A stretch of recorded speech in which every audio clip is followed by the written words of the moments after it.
All right, here we are, valid date. So implement a type, valid date, which takes an input t and returns whether t is a valid date.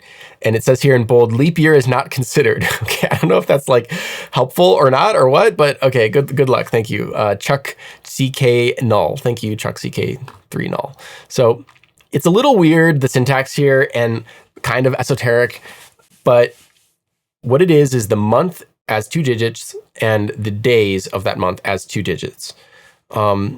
I have in my tool belt, and then, okay, if you pass an empty string, then it's false. And if it's like invalid format, then it's false too. But I have a bunch of different solutions that I found for this. I'm tempted to just jump right into showing you them, but maybe tell me, what would your approach be broadly, like pseudocode style? Like how would you tackle this? Yeah. I don't think I'm moving a type for this one. So feel free if you want to take notes. Okay, all right. That's fine. Yeah, definitely. So we know we need to grab 4 characters, and it needs to always be 4. Mm-hmm. So I would start with, I guess actually I'll type because it's a little pseudocodey. I would grab or extract, infer, whatever, left, month 1, month 2, sure, why not? Lowercase 2. We have day 1, day 2, and right. Check L and R are empty strings. Otherwise, interesting. Never. So that forces us to have 4 characters, and then we can independently say, okay, well, month 1, check month 1. Mm-hmm. Wow. Let's keep commenting. Don't worry about the comments anyway. I mean, it doesn't matter. Yeah. Extends 0 or 1. And then, I mean, like, I'm not going to do anything fancy here, but I might actually say, I would. M1 and M2. And then I would type out the options. Yeah, here, that's right? That's legit. There's definitely solutions 0, that use this kind of thing. 0, 1, all the way to 12.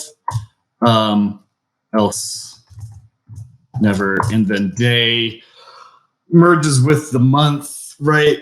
Mm-hmm. So you would check the different things. Yeah, I would hard code the whole thing, honestly. Yeah, because you're going to do it once. It's readable. It's obvious. You have tests. Yes. You commit the code and never touch it again.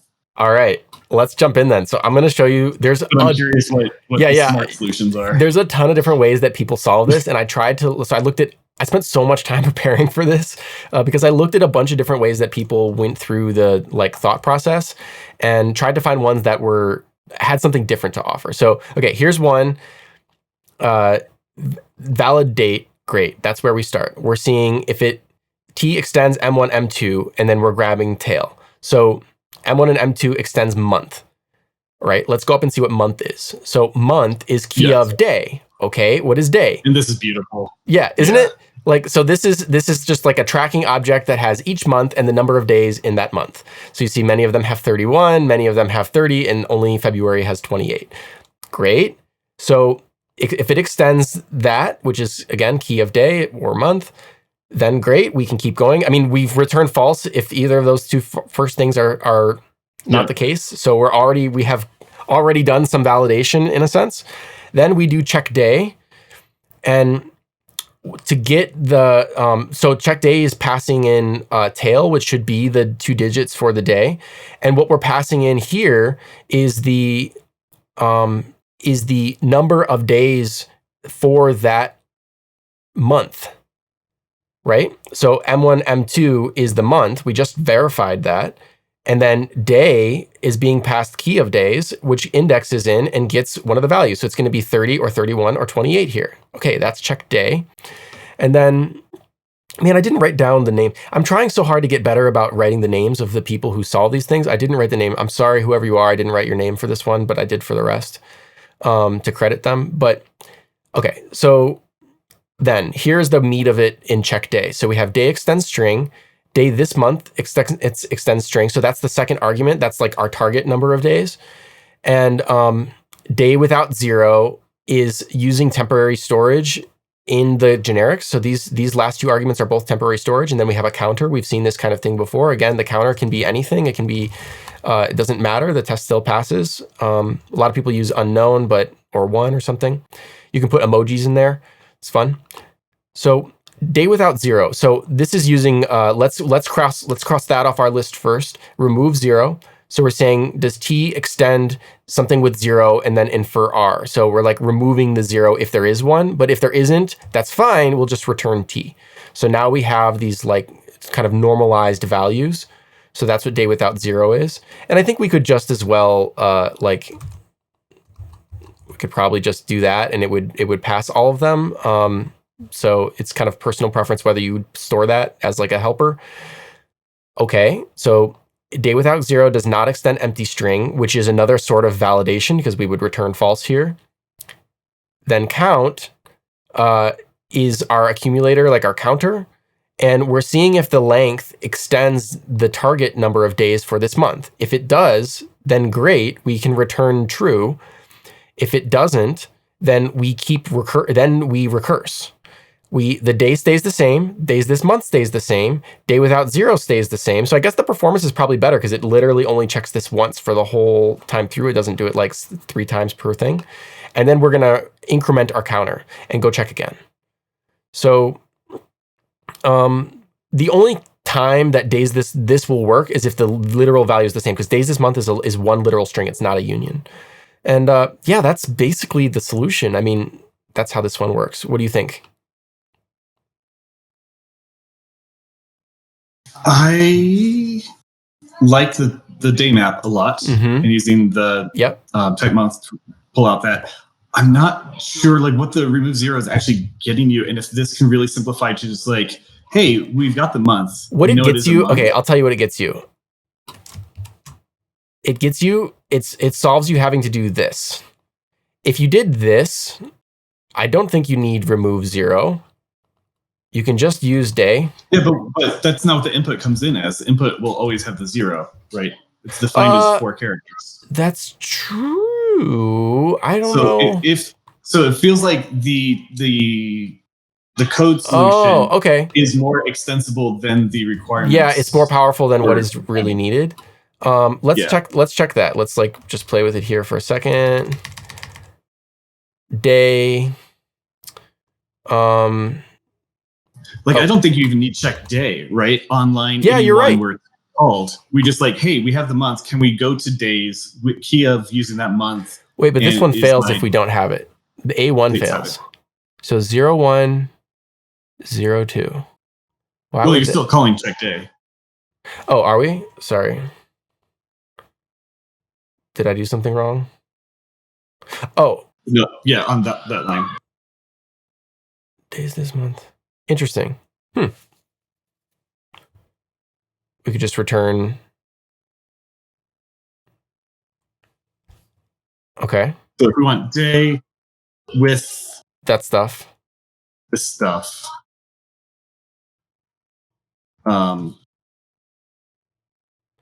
extends, then you're right. Day 1, day 2, conceptually. Yeah.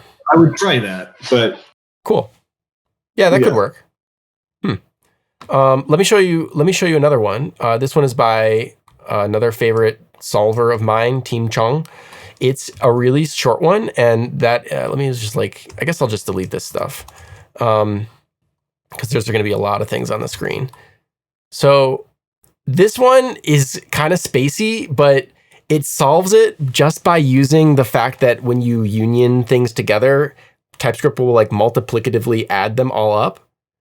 So it looks really wild, and I don't think it's extremely readable, but it is really cool, and it's not readable. Okay, I'm being generous because I like this person's work. So D30 are months with days that have 30 days, same 31 and 28. So this is the first 10 days of the month, the second 10 days of the month, the third 10 days of the month, and then this one has 30 and 31. And we see we made this D0 to 8 just for February. So this is like basically February. So this is like all possible combinations of days. There are only 3 different kinds. All months have either 30 or 31 or 28 days. So that's that. Then we make a union of all of the months that have 31 days, and we union that together with D31, and we make a union of all the ones that have 30 days, we union that together, and we don't need a union because there's only one month that has 28 days, and that's February. Then, now that we have that big honkin' thing with all 365 comment, like if we hover over this one, M31, we see it gives us a bunch and it says 195 more. We hover over this one, it says 98 more. We hover over February, it gives us most of them and says 6 more. So like this is literally calculating them all out. And then we just need to check, does T extend the union of any of those unions? If it does, we return true. If it doesn't, return false. So like, so I'll admit, when you first pasted this, I was like, hard pass, no, never, too clever.